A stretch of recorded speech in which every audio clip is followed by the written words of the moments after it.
ಮಧ್ಯಪ್ರಾಚ್ಯದ ಯುದ್ಧದಿಂದಾಗಿ ಕರ್ನಾಟಕದ ಕರಾವಳಿಯ ವಾಣಿಜ್ಯ ಬಂದರಿಗೆ ದೊಡ್ಡ ಹೊಡೆತ ಬಿದ್ದಿದೆ. ಕಾರವಾರದ ವಾಣಿಜ್ಯ ಬಂದರಿಗೆ ಬರ್ತಾ ಇದ್ದ ಕಚ್ಚಾ ಡಾಂಬರ್ ಮತ್ತು ಪಾಮ್ ಆಯಿಲ್ ಸರಬರಾಜು ಬಂದಾಗಿದ್ದು ಉದ್ಯಮಿಗಳಿಗೆ ಆತಂಕ ಶುರುವಾಗಿದೆ. ವಾರ್ ಎಫೆಕ್ಟ್ ಬಿಕೋ ಅಂತಿದೆ ವಾಣಿಜ್ಯ ಬಂದರು. ಕಾರವಾರಕ್ಕೆ ಬರುತ್ತಿದ್ದ ಡಾಂಬರ್ ಕೂಡ ಬಂದ್. ಇಸ್ರೇಲ್ ಮತ್ತು ಇರಾನ್ ನಡುವಿನ ಮಹಾಯುದ್ಧ ಸಾಲು ಸಾಲು ಸಂಕಷ್ಟವನ್ನ ತಂದೊಡ್ತಿದೆ. ಗ್ಯಾಸ್ ಸಿಲಿಂಡರ್ ಮಾತ್ರವಲ್ಲ, ಎಲ್ಲಾ ಕ್ಷೇತ್ರಗಳ ಮೇಲೂ ಎಫೆಕ್ಟ್ ಆಗ್ತಿದೆ. ರಣಭೀಕರ ಯುದ್ಧದಿಂದ ಕಾರವಾರದ ವಾಣಿಜ್ಯ ಬಂದರಿಗೆ ಹಡಗುಗಳ ಓಡಾಟ ಸ್ಥಗಿತಗೊಂಡಿದೆ. ಕಳೆದ 10 ದಿನಗಳಿಂದ ಯಾವುದೇ ಹಡಗು ಕಾರವಾರದ ವಾಣಿಜ್ಯ ಬಂದರಿಗೆ ಆಗಮಿಸುತ್ತಿಲ್ಲ. ಹೀಗಾಗಿ ಸದಾ ಹೊರದೇಶಗಳ ಹಡಗುಗಳಿಂದ ಗಿಜಿಗುಡುತ್ತಿದ್ದ ಬಂದರು ಬಿಕೋ ಅಂತಿದೆ. ಭಾರತದ ಬಹುತೇಕ ಎಲ್ಲ ಹಡಗುಗಳು ದುಬೈನಲ್ಲಿ ಕಚೇರಿ ಹೊಂದಿವೆ. ಆದರೆ ಅವುಗಳು ಸದ್ಯಕ್ಕೆ ಸರಕು ವ್ಯವಹಾರಕ್ಕೆ ಉತ್ಸಾಹ ತೋರುತ್ತಿಲ್ಲ. ಹೀಗಾಗಿ ಗುಜರಾತ್ನಿಂದ ಕರ್ನಾಟಕಕ್ಕೆ ಸರಕು ಸಾಗಿಸಲು ಹಡಗುಗಳು ಸಿಗದಂತಾಗಿದೆ. ಅಲ್ಲದೆ ರಾಜ್ಯ ಸರ್ಕಾರದ ಅಧೀನದಲ್ಲಿರೋ ಕಾರವಾರ ವಾಣಿಜ್ಯ ಬಂದರಿಗೆ ಪಾಮ್ ಎಣ್ಣೆ, ಕಚ್ಚಾ ಡಾಂಬರ್, ರಾಕ್ ಫಾಸ್ಫೇಟ್ ಆಮದು ಆಗ್ತಿತ್ತು. ಈ ಪೈಕಿ ಬಹುತೇಕ ಇರಾನ್ನಿಂದಲೇ ಹಡಗುಗಳು ಆಗಮಿಸುತ್ತಿದ್ವು. ಈಗ ಯುದ್ಧದ ಪರಿಣಾಮ ಎಲ್ಲ ಹಡಗುಗಳು ಬರ್ತಿಲ್ಲ.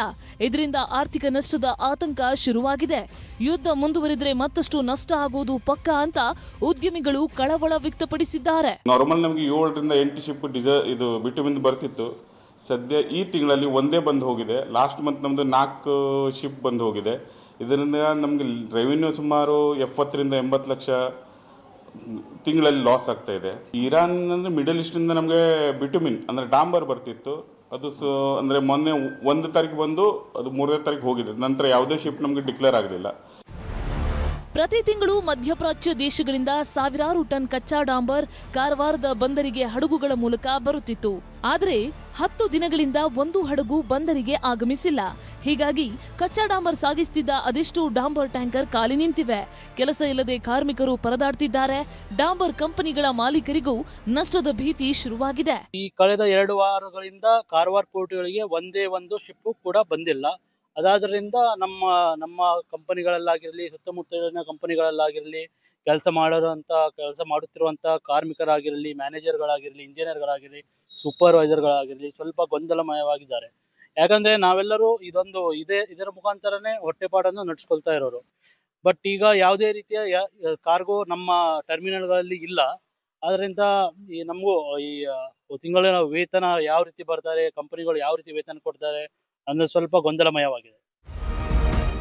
ಒಟ್ಟಾರೆ ಇಸ್ರೇಲ್, ಇರಾನ್, ಅಮೆರಿಕ ಯುದ್ಧ ಭಾರತದ ಆರ್ಥಿಕತೆ ಮೇಲೆ ನೇರ ಪರಿಣಾಮ ಬೀರ್ತಿದೆ. ಯುದ್ಧ ಮುಂದುವರೆದರೆ ಮತ್ತಷ್ಟು ಸಂಕಷ್ಟ ಎದುರಾಗೋ ಸಾಧ್ಯತೆ ಇದೆ.